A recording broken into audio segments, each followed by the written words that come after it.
prosesnya itu lama banget gitu ya. Kita tahu ya, maksudnya kayak mungkin birokrasi sama pemerintah itu juga nggak bisa cepat gitu. Selama kita melakukannya dengan jujur dan dengan sesuai prosedur yang berlaku gitu ya, seharusnya lurus-lurus aja gitu kan. Ada banyak negara yang menurut saya juga lebih apa ya, lebih jelas gitu.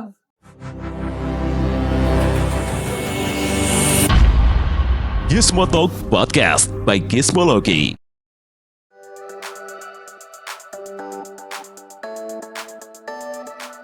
Oke, halo Gizmo Friends, kembali lagi di Gizmo Talk bersama saya Pradipta Nugrahanto, atau kalian bisa panggil saya dengan Dipta. Dan kalau kalian lihat thumbnail episode kali ini, mungkin cukup tidak asing dengan sosok yang ada di sebelah saya. Apalagi kalau Gizmo Friends seorang gamer gitu ya, suka main-main game-game lokal. Tapi kalau belum, mari kita kenalan. Jadi yang ada di sebelah saya ada Chris Anthony dari Toge Productions. Apa kabar Chris? Baik. Thank you udah meluangkan waktu. Kita boleh main-main ke kantor Toge nih. Yes. Dan Toge sendiri kan ini udah perjalanannya tahun ini 2026 itu 17 tahun gitu. iya, hampir 2 dekade ya. Yes. Luar biasa nih. Jadi bisa dibilangnya gini, Gizmo Friends, kalau ngomongin game lokal, pasti kita sulit untuk tidak menyebut nama Toge sebagai ya salah satu pelaku industrinya ya. Gitu. Nih, kalau Chris sendiri melihat gimana sih evolusi game Indonesia ya di 1 dekade terakhir deh. Kalau kita lihat sih data dari Agi itu tahun 2024 ada lompatan luar biasa ya. Yeah. Di jumlah judul game yang dirilis ya game lokal pastinya ya. Itu fantastis banget pertumbuhannya. Tapi kalau dari kacamata seorang Chris sebagai pelaku industrinya gimana 1 dekade terakhir? Ya sebenarnya kalau dilihat dari pas gue mulai dulu banget ya, itu pertumbuhannya sih sudah bisa dibilang sangat signifikan gitu. Dari misalnya dari waktu 2009 sampai sekarang kita bisa lihat dari quality gamenya pun juga sudah bertumbuh sangat signifikan gitu. Nah jadi pertumbuhannya sebenarnya cukup ini ya, cukup eksponensial gitu kalau menurut saya. Oke.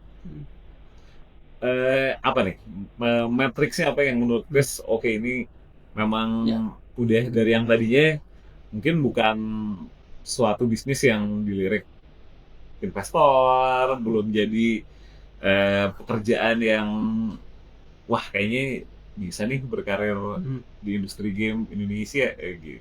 Itu adanya di kisaran tahun berapa, sama apa sih momentum yang apakah kalau kita lihat mungkin oh iya game-gamenya Toge sendiri udah jauh nih kalau dibandingin sama era 2009 dulu mulai. Ada titik-titik misalnya ketika ada IP-IP yang kayaknya udah mulai wah ini udah beda sama dulu sih. Betul. Ya kalau misalnya dilihat dari pas pertama saya mulai 2009 ya, kan kebanyakan kita di Indonesia tuh baru mungkin skalanya game flash waktu itu. Jadi yang skalanya timnya kecil, cuma 2 orang 3 orang, terus bikin gamenya juga mungkin sebulan 2 bulan jadi dengan bayaran mungkin cuma beberapa ratus $, aja gitu per game. Nah kalau kita lihat sekarang dibandingkan dengan sekarang, kita sudah punya di Indonesia tuh ya, kalau dari mungkin dari observasi saya aja ya, yang saya tahu minimal ada 5 game mungkin yang pendapatannya sudah tembus dari $1 juta. Nah jadi itu kan kayak dari pendapatannya udah jauh banget gitu, dari yang tadi cuma $100-200 sampai yang $1 juta, bahkan ada yang tembus $10 juta lebih. Nah terus dari jumlah produk ya, maksudnya dari sisi game yang dirilis dari tahun ke tahunnya juga itu sudah bertumbuh signifikan banget gitu. Jadi waktu misalnya kita pertama kali Toge keluarin game di Steam itu mungkin tahun 2014 gitu mungkin. Itu dulu cuma ada Dreadout sama ada Infectonator di Steam, cuma 2 itu aja gitu. Dan gapnya dari Dreadout keluar ke gamenya Toge keluar gitu ya mungkin 1 tahun lebih gitu. Terus dari game berikutnya lagi juga berapa tahun lebih gitu kan. Nah sekarang kita tuh 1 tahun bisa mungkin beberapa game dari Indonesia keluar gitu. Nah jadi frekuensi produktivitasnya itu juga bertambah gitu kan. Jadi tidak hanya dari jumlah frekuensi, tapi juga dari quality juga meningkat gitu. Jadi dari tadi revenue yang bisa tembus jutaan $, dan lain-lain.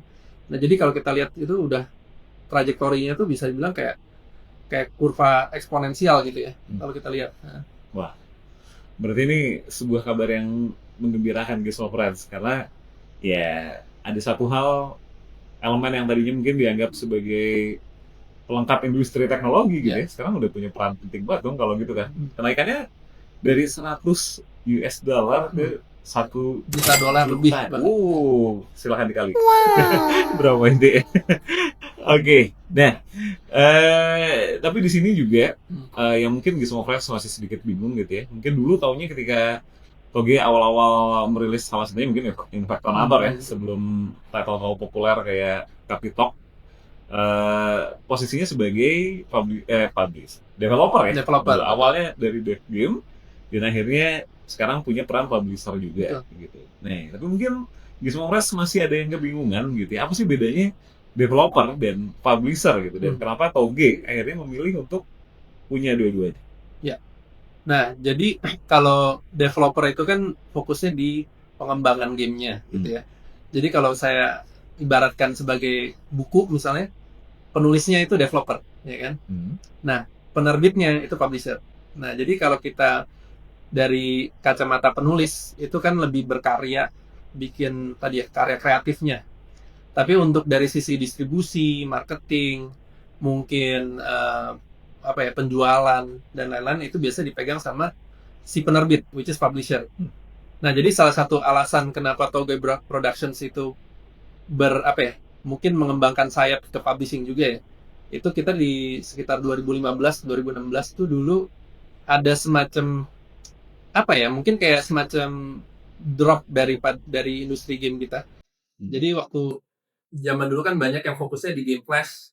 Terus habis itu pada saat Flash itu dinyatakan tidak akan disupport di iOS, itu mulai banyak yang meninggalkan Flash. Nah, banyak yang developer akhirnya pivot ke game mobile. Itu di sekitar 2012, 2013 gitu. Nah, sayangnya pada saat mereka pivot ke game mobile, banyak yang tidak bisa survive, tidak bisa sustain. Akhirnya banyak studio yang tutup dan lain-lain gitu. Dan studio yang bisa mungkin kalau dulu mendapatkan pendanaannya tuh dari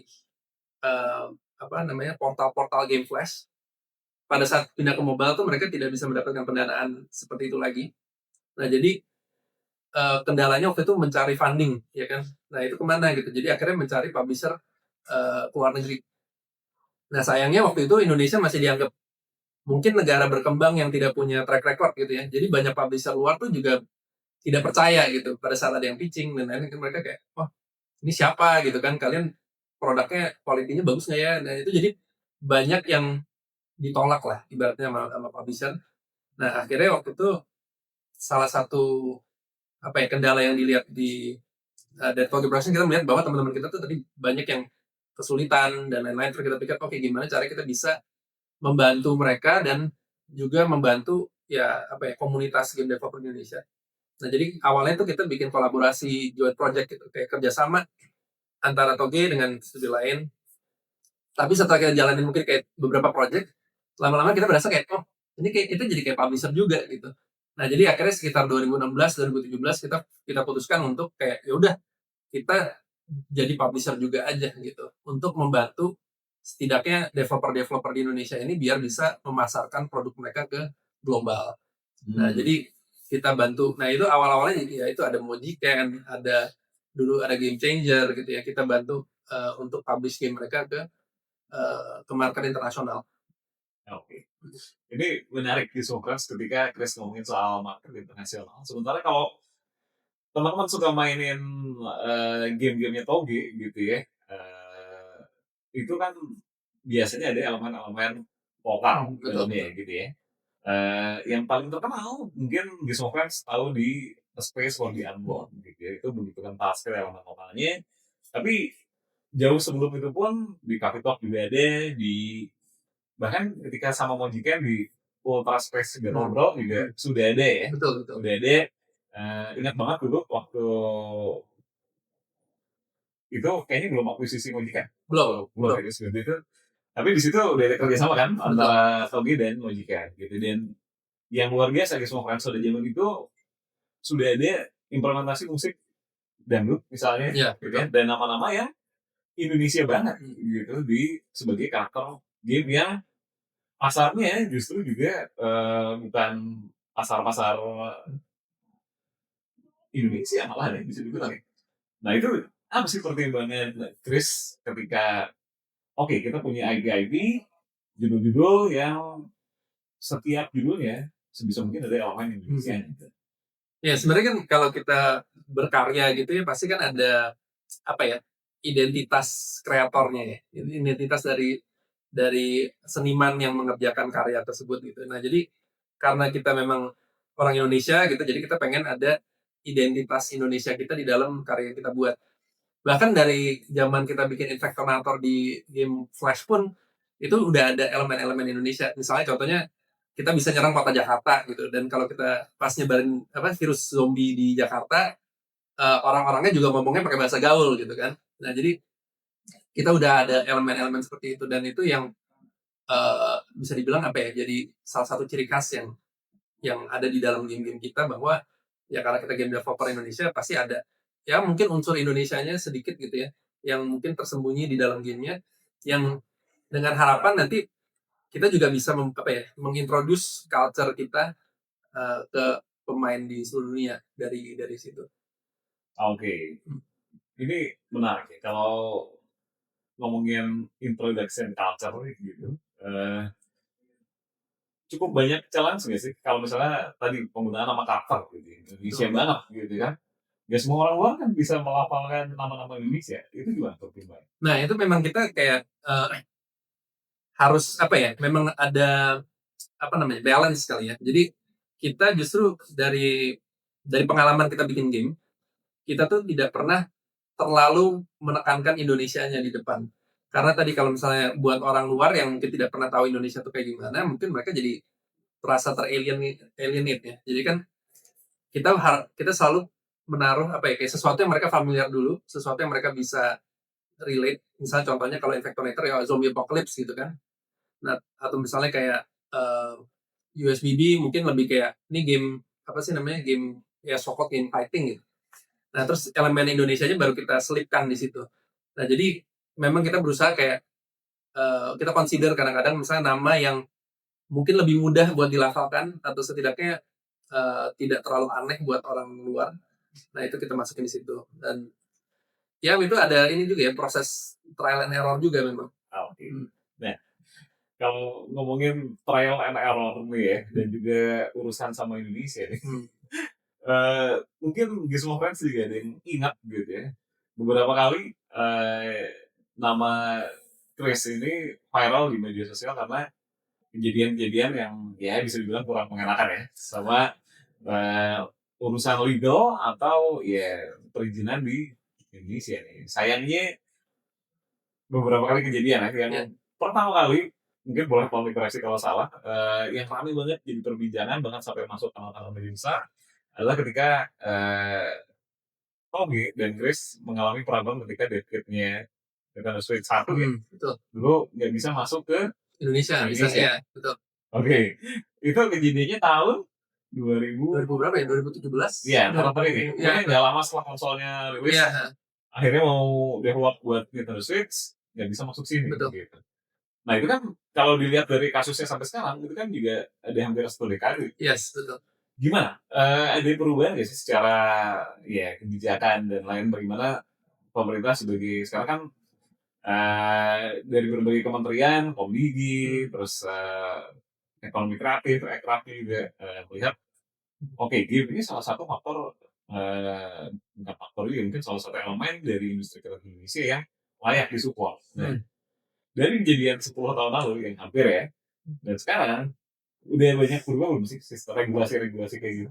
Sebenarnya sih udah mulai beberapa perubahan ada ya. Jadi misalnya dari zamannya Backcraft, mereka juga sudah mulai berdiskusi sama kayak bea cukai dan segala macam untuk mungkin mengedukasi mereka juga gitu, bahwa ini ada loh teknologi ini yang dibutuhkan untuk membantu industri kreatif Indonesia bisa maju, dan prosesnya itu lama banget gitu ya. Kita tahu ya, maksudnya kayak mungkin birokrasi sama pemerintah itu juga nggak bisa cepat gitu.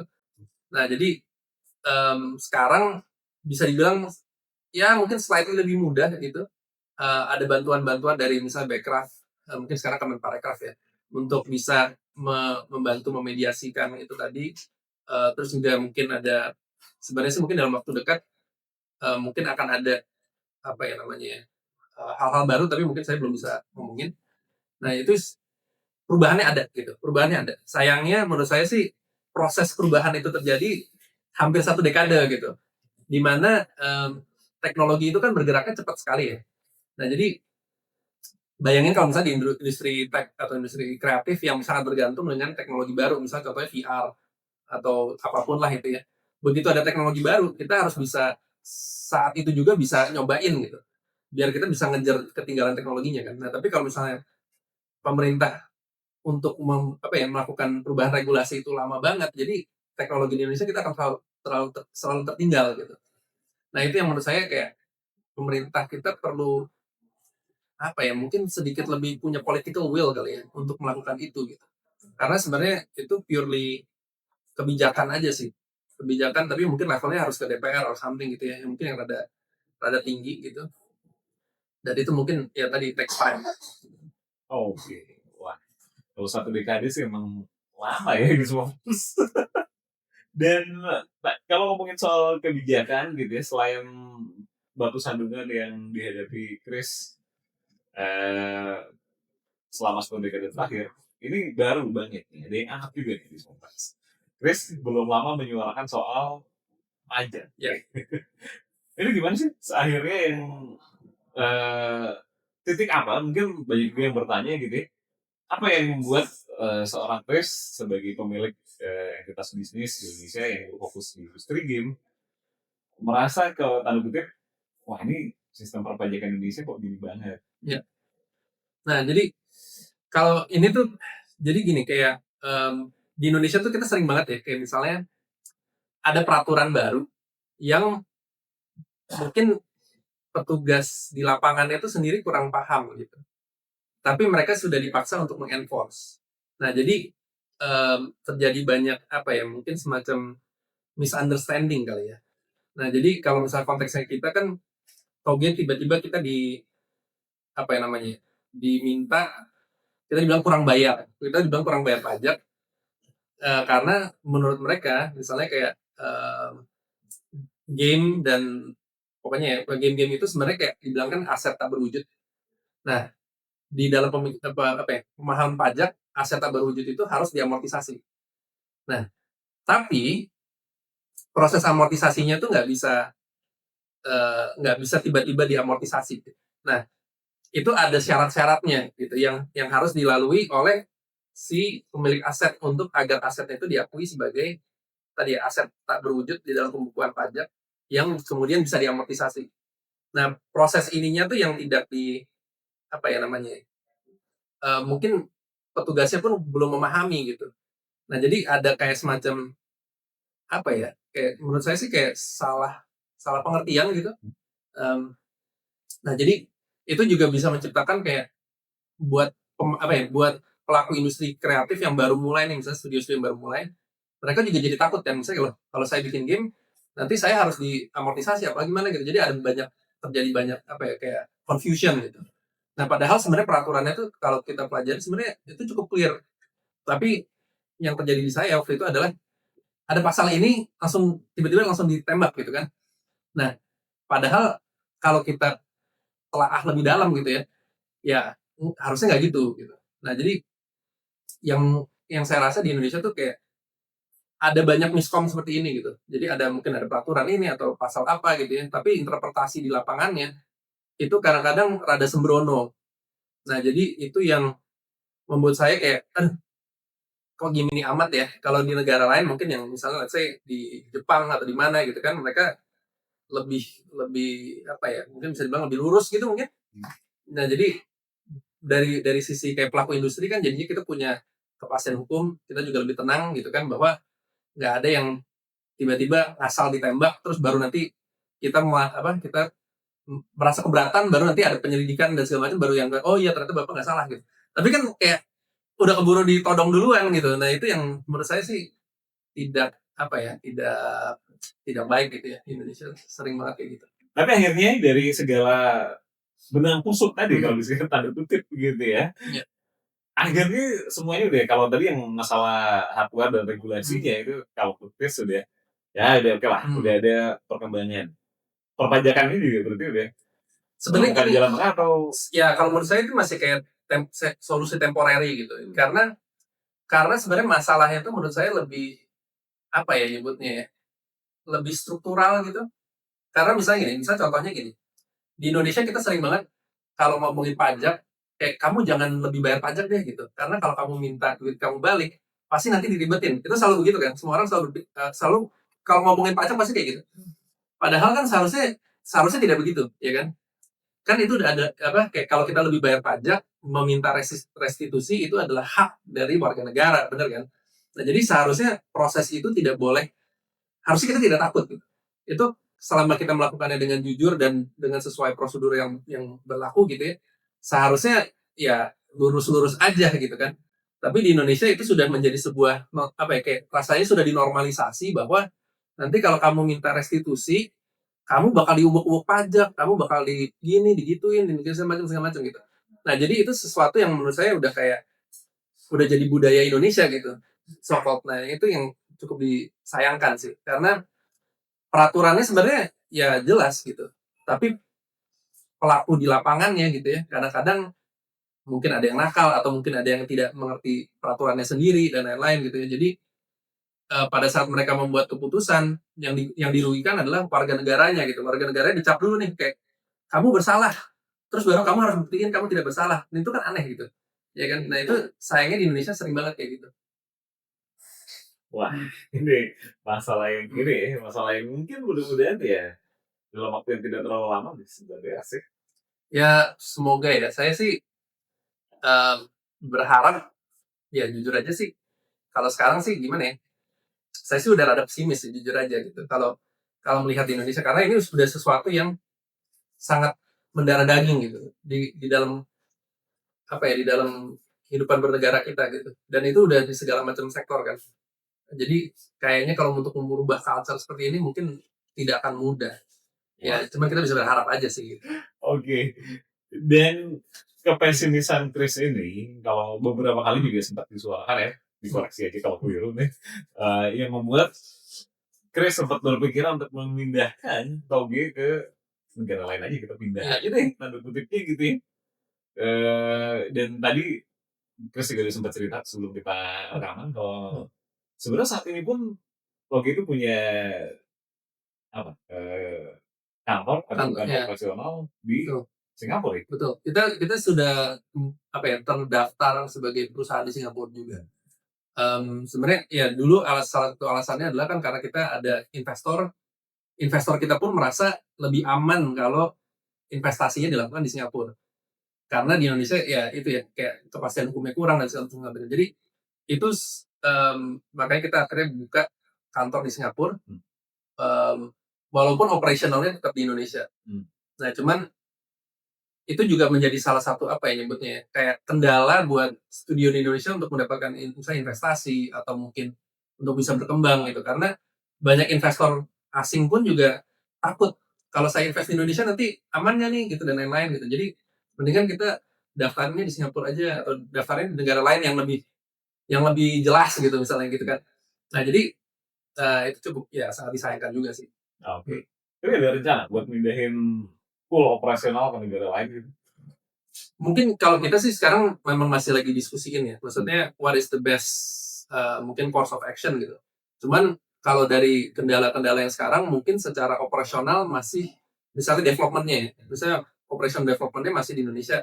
Tapi untuk sebagai mungkin apa ya, kayak parent company-nya gitu. Parent company-nya mungkin kita pikir kita lebih baik daftarin negara lain. Berarti ada negara lain selain Singapura yang juga? Ya, ada juga. Oke. Boleh dibocorin atau belum? Belum. Kita belum ketok palu, tapi memang sudah mengconsider sampai ke sana gitu. Oke. Apa sih yang paling jadi pertimbangan utama sebuah negara? Oke, kita kayaknya daripada mentok sana sini dalam waktu yang lama di sini, kita akhirnya itu nyebrang aja deh, kita cari negara yang lebih bersahabat tuh biasanya elemen apa sih yang paling oke, ini yang match banget sama kita. Sebenarnya kalau mungkin karena Togi sekarang skalanya juga sudah bukan cuma studio development ya, karena kita juga publishing kan. Nah, jadi banyak yang kita consider itu adalah misalnya contohnya pajak internasional, pajak-pajak yang transaksi internasional gitu. Jadi misalnya contohnya kalau kita terima royalti dari Amerika ke Indonesia atau kita misalnya ke Singapura gitu ya, itu dari Amerika ada namanya royalty tax withholding. Jadi basically ada jumlah pajak yang ditahan dari Amerika gitu. Nah, tergantung negaranya itu punya tax treaty atau tidak dengan Amerika. Jadi kalau contohnya misalnya kalau di Singapura itu mereka tidak punya tax treaty. Jadi tax withholding itu 30%. Sedangkan Indonesia untungnya ada tax treaty sehingga tax withholdingnya cuma 10%. Nah, tapi ada negara-negara lain yang tax withholdingnya dengan tax treaty mereka itu 0%. Jadi dari kirim duit dari Amerika ke situ 0%, dari situ ke negara lain juga 0%. Nah, jadi kalau dari sisi publisher, karena kan kita bekerja sama dengan banyak developer dari banyak negara ya. Jadi pada saat kita bagi hasil dan segala macam gitu kan. Jadi kalau tiap kali transaksi terima duit dari Amerika ke sini dipotong, dari Indonesia kirim keluar dipotong, akhirnya kan kita tidak kompetitif gitu. Nah, jadi itu salah satu yang kita consider. Terus kedua juga mungkin misalnya tadi kepastian hukum di negaranya itu sendiri, ya kan. Jadi misalnya apakah saya bebas dari pungli gitu kan? Apakah peraturannya jelas? Jadi misalnya kita tidak dipermainkan dengan alasan-alasan pasal-pasal asal yang nggak jelas gitu kan. Nah jadi ada banyak negara yang menurut saya juga lebih lebih jelas gitu perlakuan hukumnya. Misalnya contohnya ke Jepang gitu. Ya kan Jepang kan orangnya ya lurus-lurus aja gitu kan. Tidak ada main-main belakang gitu. Jadi semuanya jelas gitu. Nah itu salah satu juga yang kita consider. Dan mungkin juga maturity dari industri game di negara tersebut gitu kan. Jadi kalau semakin negara semakin mature, ekosistem industri game-nya juga semakin mature. Nah itu yang mungkin bisa kita kemudian bisa bermanfaat buat sebagai perusahaan publisher atau development untuk mendapatkan benefit. Jadi misalnya kayak kalau misalnya di Jerman atau di Eropa gitu ya, mereka ada menyediakan grant gitu, ada pendanaan dari pemerintahnya, ada juga mungkin dari asosiasinya menyediakan bantuan atau kayak ya dukungan-dukungan lah ya. Nah itu juga yang bisa bermanfaat buat company game. Oke. Nah, kalau gitu pertanyaan berikutnya adalah, ini kan pasti industri game di Indonesia setelah membesar harapannya bisa lebih besar lagi dong, ya kan? Nah, ketika lebih besar lagi berarti kan harus ada muncul ya datang-datang baru lah ya. Kalau menurut Chris nih, apakah dengan kondisi ya tadi ya iklim investasi di Indonesia, sistem hukum Indonesia yang ya tadi udah kita bahas panjang gitu, masih banyak perlu pembenahan dan pembenahan juga Chris bilang membutuhkan waktu yang tidak sebentar. Nih, kalau buat para pendatang baru yang mau nyemplung banget nih ke jadi developer atau mungkin ke ranah publisher seperti Toge, nih apa nih perlu mereka perhatikan? Apakah masih ada celah-celah yang bisa diisi atau wah ini seperti Chris bilang tadi ini sudah spesifis itu gitu. Mungkin gini sih kalau buat yang baru ya, misalnya kayak startup studio baru dan lain-lain di Indonesia tuh jujur aja masih banyak advantage-nya ya kan. Jadi kayak misalnya kita biaya hidup di Indonesia tuh jauh lebih rendah daripada biaya hidup misalnya di Amerika atau di Jepang gitu. Jadi itu bahkan bisa rasionya 1:10 ya kan. Jadi misalnya kalau kita dapat funding yang sama di Indonesia tuh ibaratnya kita bisa stretch itu misalnya 10 bulan, di Amerika tuh cuma 1 bulan udah habis. Nah itu mungkin salah satu advantage-nya gitu ya. Nah jadi kalau misalnya baru tadi ya, misalnya baru skala, baru mulai dan segala macam, di Indonesia sebenarnya banyak keuntungannya juga, banyak unggulannya juga. Nah cuman kalau tadi ya, pada saat kita bertumbuh mencapai skala tertentu nih, yang mungkin sudah tidak small lagi, mungkin sudah mulai middle atau mungkin larger companies gitu ya, itu biasa kendalanya mulai ada di situ tuh. Di Indonesia tuh jujur aja kayak ada jurang UMKM kali ya. Jadi kan misalnya banyak kebijakan tuh UMKM gitu. Jadi pada saat kamu skalanya UMKM, kamu tuh diuntungkan gitu. Kayaknya misalnya kayak tadi ada mungkin insentif pajak atau segala macam gitu ya, yang menguntungkan UMKM. Tapi begitu saat kita melalui batas UMKM nih, masuk ke yang mungkin sudah tidak UMKM lagi gitu, tiba-tiba tuh kayak bebannya banyak. Nah jadi pada saat itu terjadi ya mungkin tadi kayak kasusnya kayak saya gitu. Jadi kayak kita mulai mikir pindah aja kali ya gitu kan, karena begitu kita lewat batas itu tiba-tiba tuh jadi challenging banget. Oke, wah ini silakan ya ditimbang-timbang Gizmo Friends. Barangkali ada yang mau mengeksplor lagi ranah industri ini, karena celahnya masih banyak ya sebenarnya ya. Ya sebenarnya opportunity masih banyak. Dan mungkin salah satu yang beneficial misalnya kalau tadi baru studio baru gitu ya. Sekarang kan bisa dibilang platform marketplace itu sudah terbuka, dan kita bisa jualan game dari Indonesia ke market internasional gitu ya, tanpa terlalu effort yang terlalu besar. Nah jadi di situ kita masih banyak opportunity-nya sebenarnya. Jadi kita bisa bikin game yang kita jual ke market internasional, mendapatkan revenue dalam dolar gitu ya. Apalagi sekarang dolarnya juga udah makin gede gitu kan. Nah jadi benefitnya juga bisa dibilang bukan yang nggak ada ya, masih banyak opportunity-nya. Cuma nanti begitu saat studionya bertumbuh mencapai tahap tadi yang melebihi UMKM, nah itu disitulah challenge-nya mulai muncul. Oke. Nah, ini pertanyaan terakhir buat episode kali ini. Togi sekarang sudah membesar dibandingkan tentunya dengan tahun 2009 alias hampir 2 dekade lalu itu gitu ya. Udah banyak pencapaian-pencapaian yang mungkin di semua orang sudah tahu, game-gamenya sudah dimainin, sebutlah IP besar Capito, Space Code Unbound gitu ya.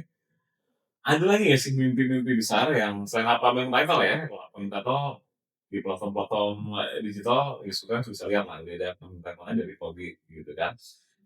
Ada rencana dan mimpi-mimpi yang masih pengen dikejar atau oke kita sekarang fokus membesarkan IP ini? Sebenarnya kalau Togi itu kita sebenarnya selalu kita tuh suka bereksperimen ya. Jadi kita tuh tidak tidak terbatas di satu genre atau IP tertentu aja. Jadi kalau kita tuh selalu mencoba-coba bisa ide baru, atau kalau ada konsep apapun kita selalu memberikan uang buat itu bisa terjadi gitu. Jadi kita sekarang mungkin intinya kita pengen itu kayak kita bikin lebih banyak game dengan bervariasi genre yang ya udah kita coba produksi terus aja gitu, berkarya terus lah gitu.